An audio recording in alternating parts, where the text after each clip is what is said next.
बच्चों, हम आए हैं आपके लिए replica of application form and form filling process NEET UG 2022 लेकर के।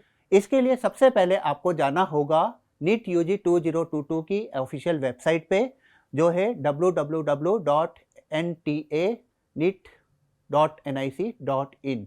इस पे जाएंगे जब आप, तो इस तरह का पेज खुलेगा। आप देखेंगे कि इस तरह से एक न्यू रजिस्ट्रेशन पोर्टल आपको दिखेगा। मैं दिखा रहा हूँ आपको, इस तरह से नीट यूजी का न्यू रजिस्ट्रेशन प्रोसेस। और उधर की साइड जब आपका रजिस्ट्रेशन हो जाएगा तब आपको इस तरह से ये वाला प्रोसेस दिखेगा, जिसके अंदर आपका जो एप्लीकेशन फॉर्म आया हुआ है, जो आपको जनरेट हुआ है फॉर्म, वो दिखेगा। और उसके अंदर जो भी पासवर्ड आपने बनाया है वो आपको डालना है। और सिमिलर में सिक्योरिटी पिन जब आप उसमें डालेंगे तो आपका साइन इन होकर के वो एप्लीकेशन फॉर्म खुलेगा। ठीक है, तो पहला प्रोसेस फर्स्ट स्लाइड में आपको जो दिख रहा है वो बेसिकली न्यू रजिस्ट्रेशन प्रोसेस का काम है। न्यू रजिस्ट्रेशन प्रोसेस में हम जब जाएंगे तो हमको इस चीज़ के बारे में देखना है। सबसे पहले काम आपको करना है कि आप इंफॉर्मेशन ब्रोशर को डाउनलोड करें। इंफॉर्मेशन ब्रोशर को जब आप डाउनलोड करते हैं तो उसके अंदर ये बेसिक सारी चीज़ें अवेलेबल हैं। जैसे कि हम बात करते हैं कि फ़ीस क्या है, 1600 रुपये है जनरल कैंडिडेट के लिए। ओबीसी कैंडिडेट और जो जनरल ईडब्ल्यूएस हैं उनकी फ़ीस 1500 रुपये है। एसटी, एससी और पर्सन विद डिसेबिलिटी की जो फ़ीस है वो आपकी 900 रुपये है। थर्ड जेंडर की फ़ीस भी 900 रुपये, अगर कोई भी बच्चा उसके तहत अप्लाई कर रहा है। अगर आप इंडिया के बाहर जाकर के एग्जामिनेशन दे रहे हैं, जैसे गल्फ़ के अंदर कोई एंट्रेंस एग्जामिनेशन के लिए अप्लाई कर रहा है, तो उसकी फ़ीस यहाँ पर 8,500 रुपये है। बाकी इंडिया के अंदर अगर कोई भी बच्चा एग्जामिनेशन दे रहा है तो ये वाली जो फ़ीस हैं 1600 रुपये जनरल की, 1500 रुपये ईडब्ल्यूएस और ओबीसी के लिए, और एसटी, एससी और पीडब्ल्यूडी और थर्ड जेंडर के लिए आपके 900 रुपये। तो इस तरह से हम देखते हैं कि फ़ीस का जो स्ट्रक्चर है वो इस तरह से आता है। इसके बाद में जो आपको रजिस्ट्रेशन प्रोसेस है वो पूरे की पूरा इसमें समझ में आ रहा होगा। जैसे ही आप रजिस्ट्रेशन करते हैं उस चीज़ के लिए, रजिस्ट्रेशन में आपको सबसे पहले एक एप्लीकेशन नंबर मिलेगा और उसी के तहत आपको आगे प्रोसीड करना है। जो फॉर्म को आपको प्रोसीड करना है वो 3 स्टेप्स के अंदर प्रोसीड करना है। किस तरह से प्रोसीड करना है वो हम आगे जा कर के आपको दिखाएंगे। तो बेसिकली आपके पास जब फॉर्म आप भरने जा रहे हैं तो कुछ चीज़ें इंपॉर्टेंट जो होनी चाहिए वो है, सबसे पहला आपका रिसेंट कलर्ड या black and white passport size photo, जो आपके नाम और डेट ऑफ टेकिंग फ़ोटोग्राफ के साथ में होना चाहिए। दूसरा आपका सिग्नेचर हमेशा रनिंग हैंड में होना चाहिए, कंटिन्यूटी लिए हुए होना चाहिए, और प्रेफरेबली आप ब्लैक कलर के पेन से उसको वाइट पेपर पे करें, जिससे उसको लीगली बहुत अच्छे से देखा जा सके। तीसरा आपका पासपोर्ट साइज का फ़ोटो और पोस्ट कार्ड साइज का फ़ोटो दोनों आपको इस पर्टिकुलर फॉर्म में अपलोड करने हैं। जो पोस्ट कार्ड साइज होता है उसकी डायमेंशन 4 और 6 होती है उसको। और इस बार जो पहली बार इंट्रोड्यूस करने जा रहा है नीट, उसके अंतर्गत लेफ्ट और राइट हैंड के जो फिंगर और थंब इम्प्रेशन हैं वो भी आपको जेपीजी फॉर्मेट में करने हैं।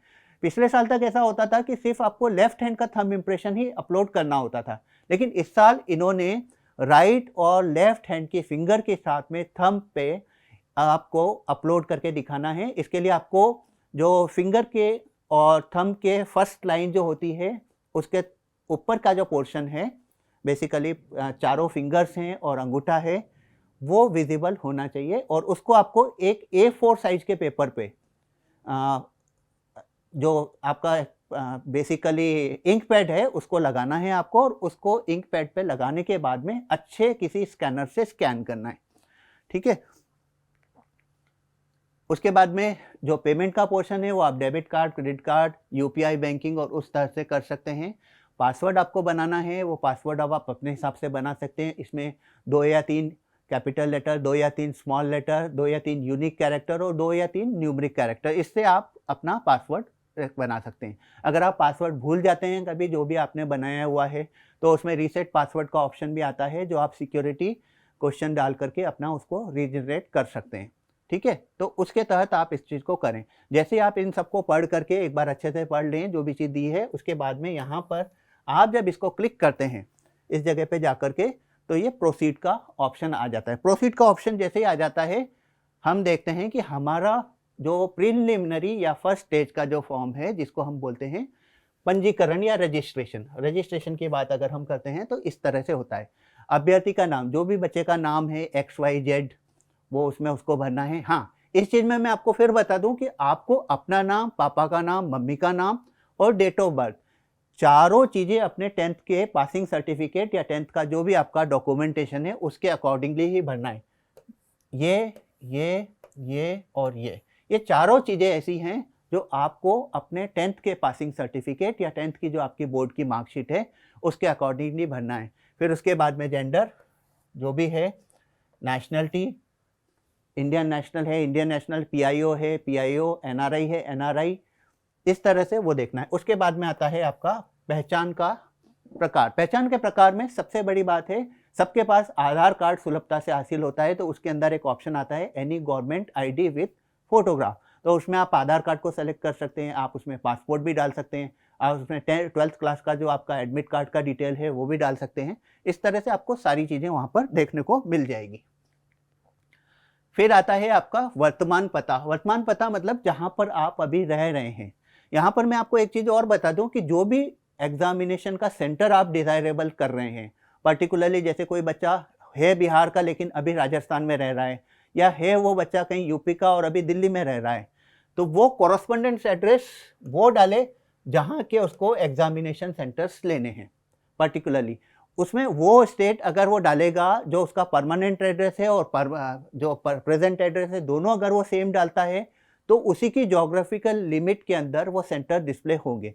तो इस चीज़ का आप थोड़ा सा ध्यान रखिएगा हम बोलते समय कि जो भी प्रेजेंट एड्रेस आप डाल रहे हैं या आपका जो कोरस्पॉन्डेंस एड्रेस है वो डालें जहाँ के विसिनिटी या पेरीफरी के अंतर्गत आपको सेंटर्स लेना है। फॉर एग्जांपल अगर आपको कोटा सेंटर जैसे लेना है तो आप यहाँ पर वो एड्रेस डालें जो राजस्थान के अंदर हो, तो राजस्थान के आसपास के सेंटर्स आपको मिलेंगे। इसी तरह से कॉलोनी का नाम, इसी तरह से देश का नाम, इंडिया आ जाएगा, यहाँ पर राज्य राजस्थान आ जाएगा, जिला जयपुर या कोटा जो भी आप भर रहे हैं, पिन कोड उसी के अकॉर्डिंगली। और ये वाली जो इम्पोर्टेंट चीज़ है मोबाइल नंबर। मोबाइल नंबर वो डालें जो आपको आखिरी तक चलाना हो, पर्टिकुलरली काउंसलिंग के समय तक यही मोबाइल नंबर आपके काम आता है। तो मोबाइल नंबर यूनिक रखें, ऐसा मोबाइल रखें जो आप हमेशा, अब मान के चलें कि 5 या 6 महीने या 7 महीने तक, जब तक कि काउंसलिंग का प्रोसेस आपका पूरा नहीं हो जाता है, उसमें आपको उस मोबाइल नंबर को रखना है। उसी सेम मोबाइल नंबर का कंफर्मेशन में डालें। ऐसा एक यूनिक ईमेल ID डालें जो आप हमेशा यूज़ करते हैं या आपके पापा यूज़ करते हैं या आपकी मम्मी यूज़ करती है, ताकि कोई भी कॉरस्पॉन्डेंस ईमेल का या कोई भी मैसेज है वो आपके पास ईमेल तुरंत आ जाए। उसके बाद में इसको वापस आपको सेम ईमेल ID को करना है, और उसके बाद में एक और ऑल्टरनेट कॉन्टैक्ट नंबर है, वो ऑप्शनल है लेकिन फिर भी डालना चाहिए क्योंकि हो सकता है आपको कहीं पर भी उसकी आगे जाकर के ज़रूरत पड़ जाए। परमानेंट एड्रेस और प्रेजेंट एड्रेस सेम भी हो सकता है। अगर आपका प्रेजेंट एड्रेस से डिफरेंट है परमानेंट एड्रेस, तो आप यहाँ पर टिक करेंगे तो आपका सेम वो कि वही एड्रेस ऊपर जो आपने किया है वो ऐसा कि वैसे ही आ जाएगा। अगर आपने वो एड्रेस जो कॉरस्पॉन्डेंट एड्रेस से अलग हट करके है, अगर वो आप उसमें डालते हैं तो उसमें ये विंडो अलग से डिस्प्ले होगी और इसमें आप अपना परमानेंट एड्रेस डाल सकते हैं। फॉर एग्जांपल अगर आप बिहार के निवासी हैं तो बिहार का डाल सकते हैं, छत्तीसगढ़ के निवासी हैं तो छत्तीसगढ़ का डाल सकते हैं, वेस्ट बंगाल के निवासी हैं तो वेस्ट बंगाल का डाल सकते हैं। मतलब जहाँ भी आपका परमानेंट एड्रेस है वो एड्रेस आपको इसमें यूज़ करना है। ठीक है। उसी तरह से लोकेलिटी, कंट्री, राज्य, जिला और पिन कोड, इसी तरह से आपको इसमें यूज़ करना है। इसके बाद में हम पासवर्ड बनाते हैं। तो पासवर्ड बनाने के लिए सबसे आसान तरीका है कि कोई भी आप इसमें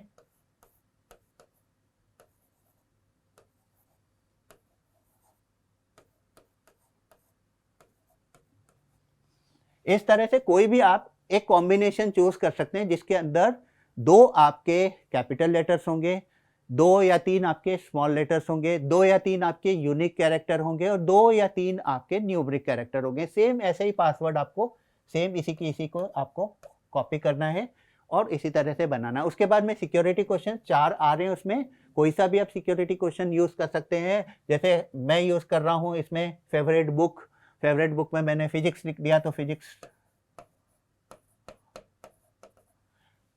इस तरह से फिजिक्स डाला मैंने तो वो परमानेंटली सेव हो गया। अब हमेशा जब भी मेरे को पासवर्ड चेंज करना होगा तो मैं सिक्योरिटी क्वेश्चन में उस पर्टिकुलर इस चीज़ को डालूंगा तो वो चेंज हो जाएगा। उसके बाद में ये जो सिक्योरिटी पिन आ रहा है, इस सिक्योरिटी पिन को मैंने डाला। जैसे ही हम डालते हैं हमारा फर्स्ट स्टेज प्रीव्यू मोड में आ जाता है। प्रीव्यू मोड में आ जाता है तो एप्लीकेशन नंबर अभी भी मेरे को नहीं मिला है। एप्लीकेशन नंबर कोई भी मेरे को मिलेगा जो 2022 से स्टार्ट हो रहा है। 2022 से स्टार्ट होता है। हम देखते हैं कि आगे वो किस तरह से प्रोसीड करता है। रजिस्ट्रेशन हमारा फर्स्ट स्टेज का पूरा हो चुका है और ये चीज़ अभी इस पर्टिकुलर मोमेंट पे चेंजेबल नहीं है। तो इसको थोड़ा सा ध्यान रखिएगा आप। इसको जब भी भर रहे हैं आप तो जो भी पर्टिकुलर्स मैंने बताए हैं आपको उसको आपको ध्यानपूर्वक भरना है। अब हम आते हैं सेकेंड स्टेज का एप्लीकेशन फॉर्म भरने के लिए। सेकेंड स्टेज का एप्लीकेशन फॉर्म जैसे ही हम इसको क्लिक करते हैं यहाँ पर कंप्लीट एप्लीकेशन फॉर्म में हम जाएंगे। कंप्लीट एप्लीकेशन फॉर्म में जाते ही हमारे पास इस तरह से सारी डिटेल्स खुलती हैं। इसको हम एक एक करके करते जाएंगे। 1 2 3 4 5 6 7 8 इस तरह से। और उधर जो इनकम्प्लीट लाल लाल कलर से जो दिख रहा है वो ग्रीन कलर में होते जाएगा। जैसे अभी हमने कॉन्टैक्ट वाला डाला ऑप्शन, कॉन्टैक्ट वाला ऑप्शन डालते ही उधर देखिए आप कि वो ग्रीन हो गया है। तो इसी तरह से पर्सनल डिटेल का जब हम कॉलम खोलेंगे तो पर्सनल डिटेल में आप देखिए अभ्यर्थी का नाम, जो कैंडिडेट का नाम हमने ऊपर डाला था वही की वही आ रहा है। डेट ऑफ बर्थ जो हमने डाली थी वैसी की वैसी आ रही है। जेंडर आ रहा है। अगर सिंगल गर्ल चाइल्ड है तो उसमें उसको यस करना है। सिंगल गर्ल चाइल्ड का मतलब होता है कि उसका और कोई भाई या बहन नहीं हो, मतलब वो अपने परिवार की इकलौती बच्ची हो। अगर कोई बॉय है तो वो उसमें नो करके अपने आप उसमें ऑप्शन ही नहीं आएगा वो। फिर father's name, mother's name, nationality और इसके बाद में यहाँ पर आपको फिर चूज़ करना है कि आपने 12th का जो एग्जामिनेशन है वो कौन से स्टेट से पास किया है। किसी बच्चे ने 12th का एग्जामिनेशन दिल्ली से किया है तो वो दिल्ली डालेगा, राजस्थान से किया है तो राजस्थान से डालेगा, बिहार से किया है बिहार से डालेगा, नॉर्थ ईस्ट में किसी ने आसाम या कहीं और से किया है तो वो पर्टिकुलरली उसको वहाँ से डालेगा। उसके बाद में यहाँ पर एक और इम्पॉर्टेंट चीज़ आती है कैटेगरी। कैटेगरी सेलेक्ट करने का काम भी थोड़ा सा इम्पॉर्टेंट हो जाता है क्योंकि कई ऐसे बच्चे हैं या कई ऐसी कास्ट हैं जो पर्टिकुलरली सेंट्रल के अंदर जनरल में आती हैं और अपने स्टेट के अंदर वो ओबीसी में या दूसरी कैटेगरीज में आती हैं। कई जगह पे आपके पास ओबीसी का क्रीमी लेयर का सर्टिफिकेट है, नॉन क्रीमी लेयर सर्टिफिकेट नहीं है। तो जिन भी बच्चों के पास ओबीसी क्रीमी लेयर है उनको उसमें जनरल बनना है। जो बच्चे नॉन क्रीमी लेयर के हैं वही पर्टिकुलरली उसमें उस चीज़ को बेसिकली नॉन क्रीमी लेयर के हिसाब से ओबीसी को यूज़ करेंगे। उसके बाद में अगर कोई पीडब्ल्यूडी कैंडिडेट है, पर्सन विद डिसेबिलिटीज, जिसको हम बेंचमार्क विकलांगता भी बोलते हैं साथ में, और 40% से ऊपर या उसके अधिक की जो डेफिशिएंसी है वो ज़्यादा नहीं हो तो उसके अतिरिक्त भी वो पीडब्ल्यूडी के उसको यूज़ करेगा। अगर आप हैं तो, नहीं है तो आपको उसमें नो ही करके आगे बढ़ना है। ठीक है। तो उसके बाद में आ जाता है आपको डायबिटिक है, अगर है तो यस करेंगे, नो है तो नो करेंगे। Place of residence urban rural दो आते हैं इसमें। अर्बन मतलब शहरी बैकग्राउंड से अगर आप बिलोंग करते हैं तो अर्बन, और ग्रामीण परिवेश से आते हैं तो उसमें रूरल करेंगे। फिर उसके बाद में परिवार की वार्षिक आय। परिवार की वार्षिक आय में मदर और फादर की दोनों की सम्मिलित आय आपको लिखनी है। इसके अंतर्गत 1 लाख, 1 लाख से नीचे और 8 लाख से ऊपर, ये सारे बेसिकली जब आप स्क्रॉल डाउन करते हैं इस चीज़ को तो यहाँ पर आपको वो सब चीज़ें देखने को मिलती हैं।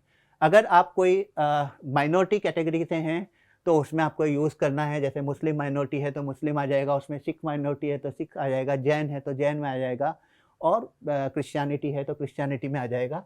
तो अगर बेसिकली आप इस चीज़ में आ रहे हैं तो आप उसमें येस करिए और उसके साथ में आपके ड्रॉप डाउन मेन्यू में आपको वो सब चीज़ें दिख जाएंगी। उसके बाद में कंट्री ऑफ रेजिडेंस, जो इंडियन हैं वो इंडियन के हिसाब से भरेंगे और जो बाहर के फॉरेन नेशनल्स हैं वो फॉरेन नेशनल्स के हिसाब से भरेंगे। उसके बाद में पूछा जाता है कि आप नीट यूजी की जो परीक्षा है उसके अंदर जिस दिन एग्जामिनेशन होगा उस दिन क्या पहन के जाएंगे। जो दो ड्रेस कोड जिन बच्चों ने अप्लाई किया है, मतलब जो बोलते हैं कि हाँ जो एनटीए ने ड्रेस कोड दिया हुआ है हमें वही पहनना है, तो हम उसमें नो करेंगे।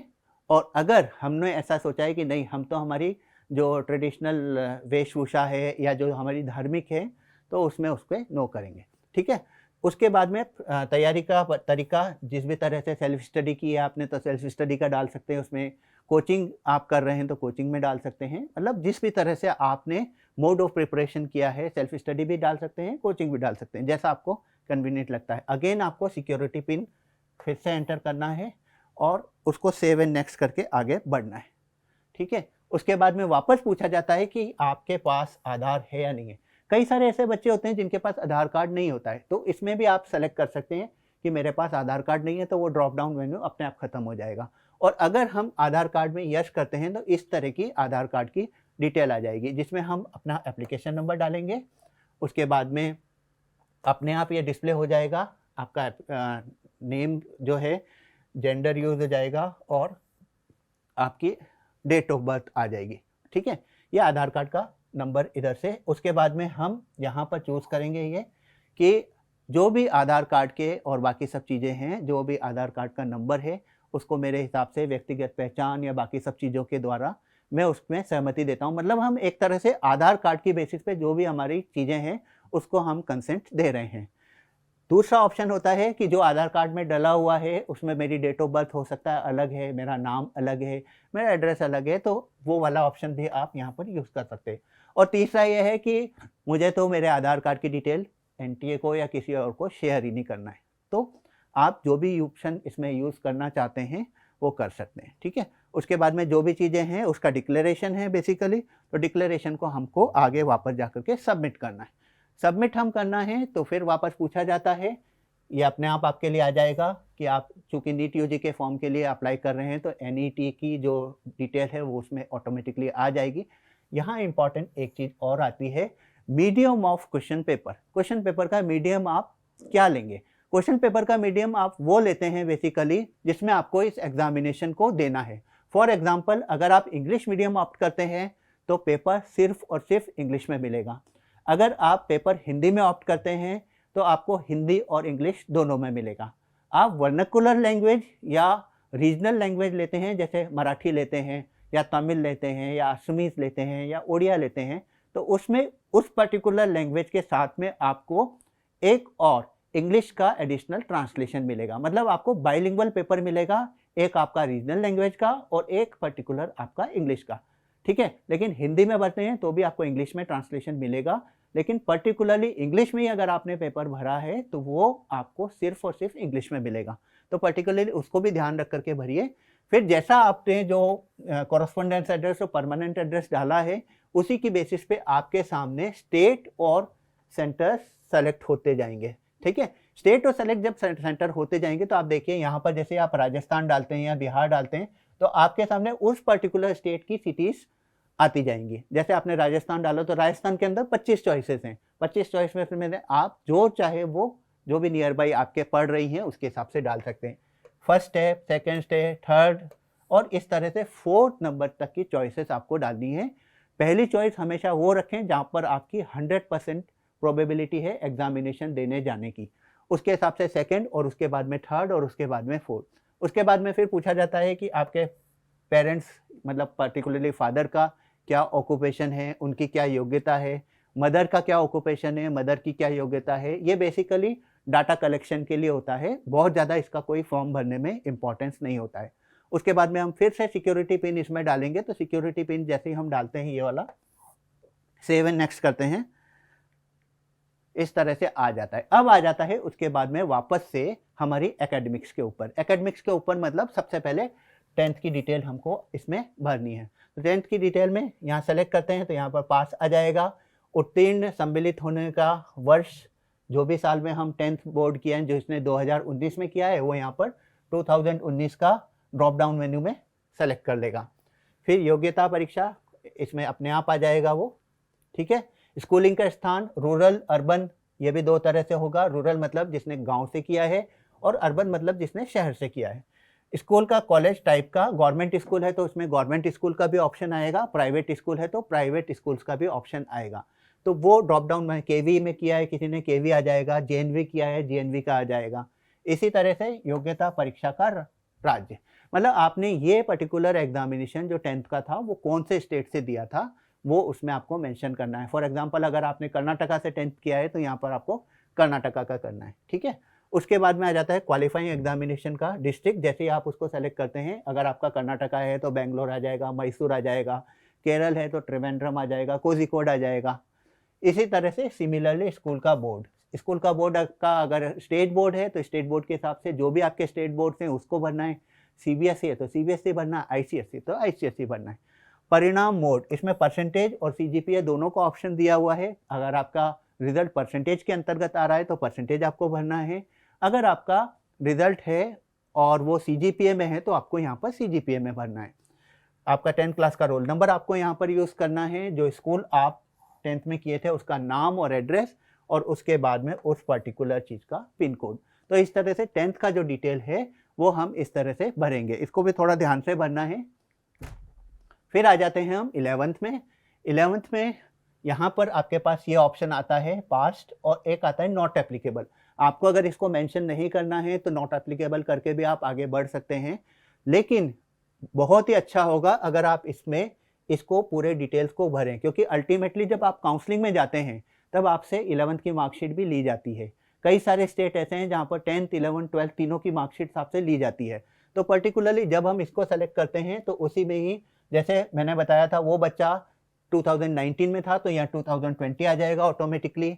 योग्यता परीक्षा वापस वही 11th, फिर स्कूलिंग का पार्ट वही आपका रूरल या अर्बन उसी तरह से भरना है। स्कूल का पार्शन है, उसके अंदर टाइप आपका अगर सेंट्रल स्कूल है तो केंद्रीय विद्यालय, जेएनवी है, प्राइवेट स्कूल है, और आपका गवर्नमेंट स्कूल है तो उस तरह से। फिर एग्जामिनेशन स्टेट, मान लो जो भी स्टेट से आपने 11th क्लास की है, दिल्ली से की है तो दिल्ली आ जाएगा, जिला आ जाएगा, उसमें दिल्ली के जो east, west, north, south, central Delhi वो सारे आ जाएंगे।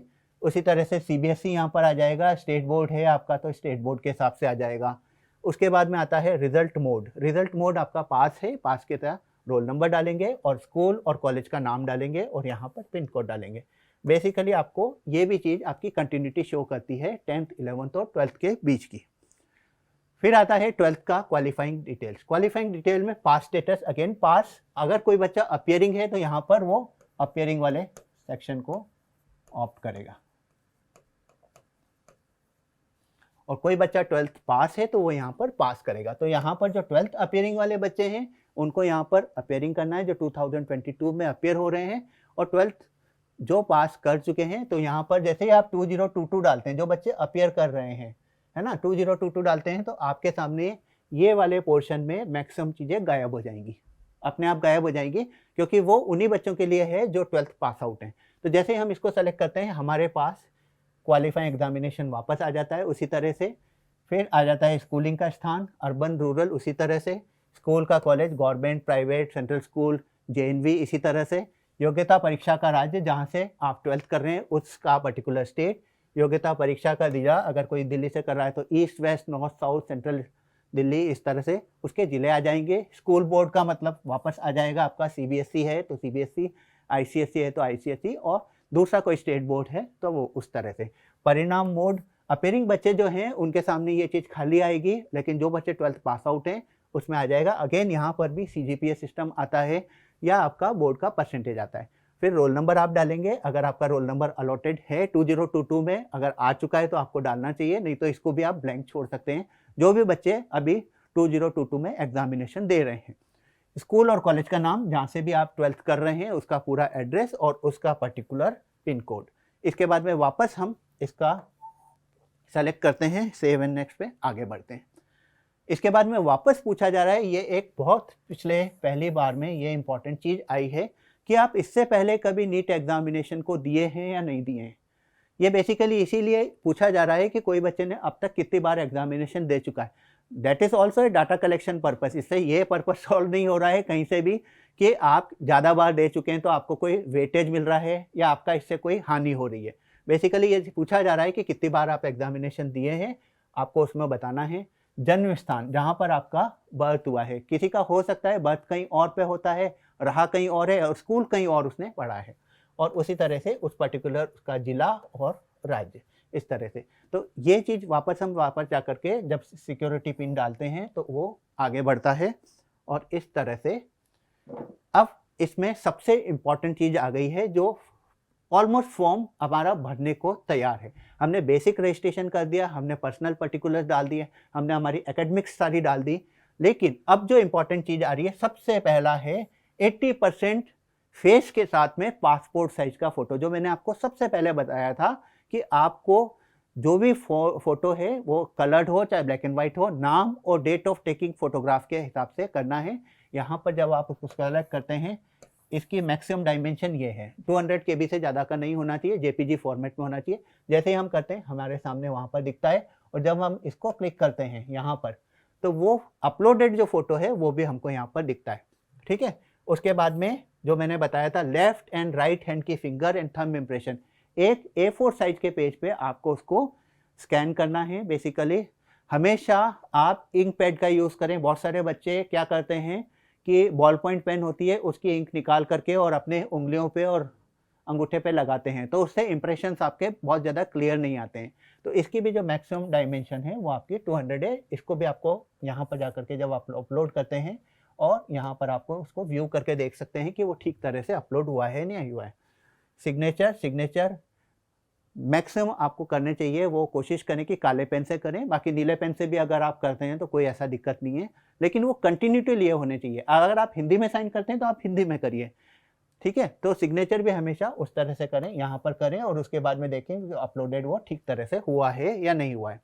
उसके बाद में सेम पोस्ट कार्ड साइज जैसा यहाँ आपने अपलोड किया था वैसा ही सेम 200 KB का मैक्सिमम इसमें है।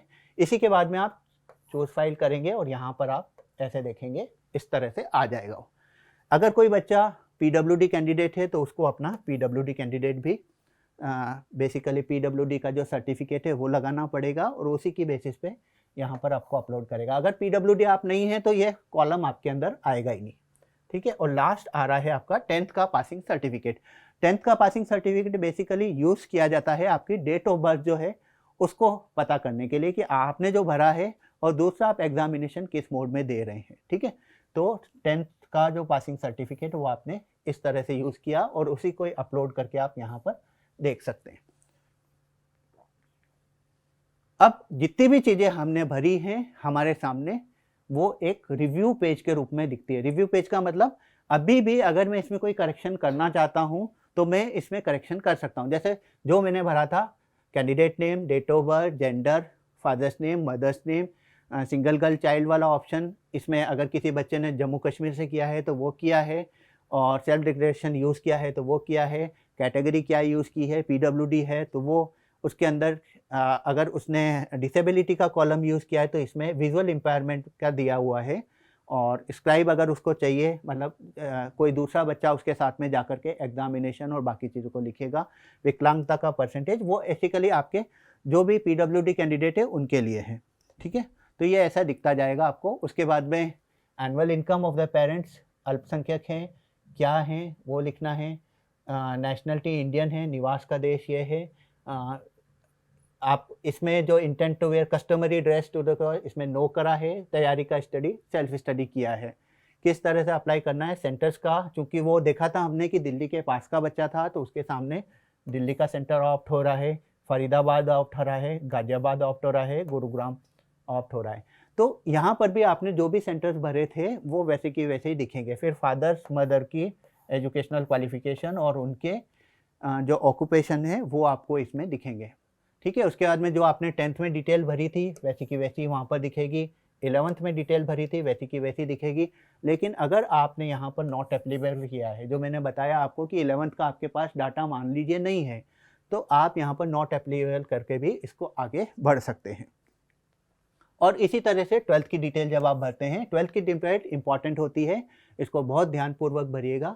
आपका जो अपीयरिंग का ये है वो भरना है, या पास हैं आप उसके हिसाब से भरना है। स्कूल रूरल अगर कोई ग्रामीण परिवेश से है, योग्यता परीक्षा जो कोड्स हैं आपके, कोड नंबर 1 अपीयरिंग कैंडिडेट्स के लिए, 2, 3, 4 12th पास आउट्स के लिए, 5 कोड जो BSc में फर्स्ट ईयर में अपीयर है उसके लिए है, 6 कोड आपका BSc पास वाले बच्चे के लिए है, और 7 जो फॉरेन कंट्रीज से या इसके अंतर्गत जो भी कवर अप नहीं है बोर्ड उनके लिए आता है। फिर ये आपने प्राइवेट अनएडेड प्राइवेट स्कूल से किया हुआ है, स्कूल का जो स्टेट था वो चंडीगढ़ था, ऐसे ही ये एग्जामिनेशन का वो, इसी तरह से बोर्ड जो भी है आपको देखना है, उसी तरह से परसेंटेज जितने मार्क्स आए हैं आपके वो है। ये बेसिकली इसमें आपको थोड़ा बहुत एम्बिग्विटी मिलेगी देखने को, क्योंकि ये एक रेप्लिका फॉर्म है, तो बेसिकली उसमें आपको देखना है कि यहाँ पर मेरा क्या यूज़ होना है, मेरा डाटा यूज़ होना है, तो मेरा खुद का डाटा क्या आ रहा है वो उसी तरह से। अगर कोई बच्चा पहले अपीयर हुआ है तो यहाँ पर यस करेगा और उसी के हिसाब से यहाँ पर आता जाएगा। वर्तमान पता ये हम पहले स्टेप में भर चुके हैं, वैसा कि वैसा ही दिखेगा ये। और उसके बाद में मोबाइल नंबर और ये देखिए, जैसे हमने बताया था आपको कि फ़ोटोग्राफ में इम्पॉर्टेंट चीज़ जो आ रही है वो ये आ रही है कि कैंडिडेट का नाम और जिस दिन उसने एग्ज़ामिनेशन बेसिकली एग्ज़ामिनेशन का फॉर्म भर रहा है उस दिन की डेट ऑफ टेकिंग फ़ोटोग्राफ। ये आपका 1 जनवरी के बाद का कभी भी हो सकता है। उसके बाद में दूसरा इम्पॉर्टेंट, इस तरह के फॉर्मेट में आपको यूज़ करना है जिसमें आपकी चारों उंगलियां और अंगूठा ये विजिबल होना चाहिए, ठीक है। तो आप आराम से हल्के हाथ से उसको करें ताकि उसमें पूरा पोर्शन आपको दिखे वो, ठीक है। उसके बाद में सिग्नेचर करना है आपको। सिग्नेचर इस तरह से करते हैं आप, रनिंग हैंड में सिग्नेचर होना चाहिए। कोशिश करें कि ब्लैक कलर के पेन से करें, अगर ब्लू से भी आप कर रहे हैं तो कोई परेशानी की बात नहीं है।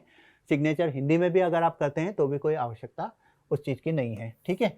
पोस्ट कार्ड साइज़ का फ़ोटो जो आपने पहले अपलोड किया था सेम वैसा की वैसा ही। अगर कोई PWD कैंडिडेट है तो PWD का सर्टिफिकेट, और अगर कोई बच्चा 10th का जो सर्टिफिकेट अपलोड कर रहा है तो 10th का बोर्ड का सर्टिफिकेट भी उसको अपलोड करना है, ठीक है। उसके बाद में जितनी भी चीज़ें आपने भरी हैं उसको आपको एक बार चेकलिस्ट करना है। आपने अपना नाम सही तरह से भरा है, पापा का नाम सही तरह से भरा है, मम्मी का नाम सही तरह से बना है, डेट ऑफ बर्थ सही तरह से डाली है, जेंडर सही तरह से डाला है, कैटेगरी सही तरह से डाली है, पेपर का मीडियम सही तरह से डाला है, एग्जामिनेशन सेंटर सही तरह से डाला है, एजुकेशनल डिटेल सही तरह का डाला है, और जो कैंडिडेट के जो डॉक्यूमेंट्स अपलोड आपने किए हैं वो पूरी तरह से सही है और एड्रेस आपका सही है। जब इस तरह को आप सब चीज़ों को चेक करते हैं तो आप एक तरह से कंसेंट देते हैं कि जो भी चीज़ें मैंने भरी हैं वो पूरी तरह से सही भरी है। हम इसको सेकंड नंबर का पेज, फर्स्ट नंबर का भी सबमिट कर चुके हैं, सेकंड का भी सबमिट कर चुके हैं। अब हमारा बचता है फीस पेमेंट। लेकिन अभी भी आपके पास मौका है कि अगर आपको ऐसा लगता है कि अभी भी आपका फॉर्म में कोई ना कोई गलती हो गई है तो आपको उसको एडिट कर सकते हैं अभी, है ना। तो वापस आप एडिट पे जाइए, एक बार एडिट जाते हैं तो वापस वैसे कि वैसे ही आपके सामने खुल जाएगा और आप उसको एडिट कर सकते हैं। उसके बाद में आपको ईमेल आईडी भी अपनी वेरीफाई करनी है। ईमेल आईडी को जैसे वेरीफाई करते हैं अपना ईमेल आईडी डालेंगे, ये सिक्योरिटी पिन डालेंगे। अगर आपसे हो सकता है ईमेल आईडी गलत हो गई है तो अभी भी आप ईमेल आईडी को चेंज कर सकते हैं, ठीक है। तो इस तरह से जब आप जाते हैं तो रजिस्टर्ड ईमेल आईडी, जो ईमेल आईडी के ऊपर पासवर्ड आया है आपका, उसको करते हैं यहाँ पर वेरीफाई करते हैं। तो जैसे ही ये करते हैं उसके बाद में आपकी ईमेल आईडी भी वेरीफाई हो जाती है। अब लास्ट स्टेप बचा है फीस पेमेंट का। फीस पेमेंट से पहले पहले आपको जो भी पर्टिकुलर्स चेंज करने होते हैं वो आप चेंज कर सकते हैं, लेकिन एक बार आपका फीस पेमेंट हो गया तो पर्टिकुलर्स ही आप किसी चीज़ को चेंज नहीं कर सकते। तो फीस पेमेंट के पोर्टल पे जब ये जाता है तो इसके अंदर ये ऑप्शंस हैं, SBI का है, कैनरा बैंक का है, ICICI का है, HDFC का है और पेटीएम का है। ये सारे आपके पास ऑप्शंस खुलते हैं। तो इसके तहत आप उसमें जो भी मोड आपको यूज़ करना है वो मोड आप यूज़ कर सकते हैं। अब जैसे ही आपका पेमेंट हो जाता है तो आपका देखिए फॉर्म इस तरह से भरा हुआ दिखता है। इसके अंदर आपका नाम, पापा का नाम, मम्मी का नाम, जेंडर, कैटेगरी और जो स्टेट है आपका वो, ये सब चीज़ें दिख रही हैं जो आपने भरा था उसमें, ठीक है। तो मीडियम ऑफ इंस्ट्रक्शन, कौन कौन से एग्जामिनेशन सेंटर पे आप देना है, पहले आप नीट में हुए थे नहीं हुए थे, आपका एड्रेस क्या है, स्थायी पता क्या है। तो ये दोनों अलग अलग भी हो सकते हैं, सेम भी हो सकते हैं। और इस तरह से आपको भरा हुआ फॉर्म का आपका जो फ़ोटो आपने अपलोड किया है वो दिखेगा, आपकी उंगलियां और थंब इम्प्रेशन है वो दिखेंगे और आपके साइन दिखेंगे, ठीक है। फिर ये सब फीस पेमेंट होने के बाद में आपको दिखेगा और जो आपने पेमेंट किया है उसका रेफरेंस नंबर यहाँ पर दिखेगा, किस तारीख को आपने ट्रांजेक्शन किया है और आपके ट्रांजेक्शन की ID क्या है और पेमेंट का मोड क्या है। इस तरह से ये सब चीज़ें आपको दिखती हैं, ठीक है। और जो भी बच्चे जम्मू कश्मीर के हैं बेसिकली उन बच्चों के साथ में एक सेल्फ डिक्लेरेशन फॉर्म आएगा। ये वो बच्चे हैं जो जम्मू कश्मीर के एडमिशन प्रोसेस के लिए एलिजिबल नहीं होते हैं, उन्होंने स्कूलिंग हो सकता है वहाँ से किया हो। तो बेसिकली उन बच्चों को, और जो जम्मू कश्मीर के परमानेंट रेसिडेंट हैं और वहाँ के एडमिशन प्रोसेस में एलिजिबल हैं, उन बच्चों को इसकी चीज़ की ज़रूरत नहीं पड़ेगी क्योंकि वहाँ पर उन्होंने उसको सेल्फ डिक्लेरेशन में नो किया हुआ है, तो ये उनके लिए नहीं आएगा। तो ये दोनों चीज़ें इंपॉर्टेंट है, इसको देख लीजिएगा अच्छे से यहाँ पर। तो इस तरह से हमने देखा बेसिकली कि फॉर्म हमारा इस तरह से भरा होता है, इस तरह से फॉर्म भरा हुआ दिखेगा। और इसी तरह से का इसका फॉर्म आपको कम से कम 4 से 5 में बोल रहा हूँ, PDF फॉर्म में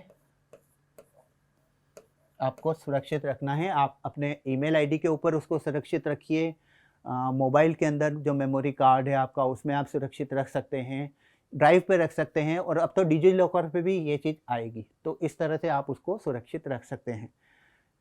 अगर कोई बीच में और इसमें अपडेट्स आए तो फिर हम लोग आपको इसमें अपडेट करेंगे। फ़िलहाल के लिए इतना ही, आप आराम से फॉर्म भरिए, लेकिन फॉर्म का फर्स्ट स्टेप जो बेसिक रजिस्ट्रेशन हम बोलते हैं उसको आप जल्दी से जल्दी करने की कोशिश करिए। 2 या 3 दिन बाद आप उसमें फ़ोटो अपलोडिंग और बाकी सब चीज़ें कर सकते हैं। तो थोड़ा ध्यान से भरिएगा, अच्छे से भरिएगा, ताकि कोई गलती नहीं हो। एक ही एग्ज़ामिनेशन है, उसको आपको बहुत ही सावधानी से देना है। ठीक है बच्चों, तो इसके साथ मैं इस चीज़ को अब विदा लेता हूँ आपसे। ऑल द बेस्ट बेटा, all the best, because you are best. अब एलन के साथ तैयारी सक्सेस की।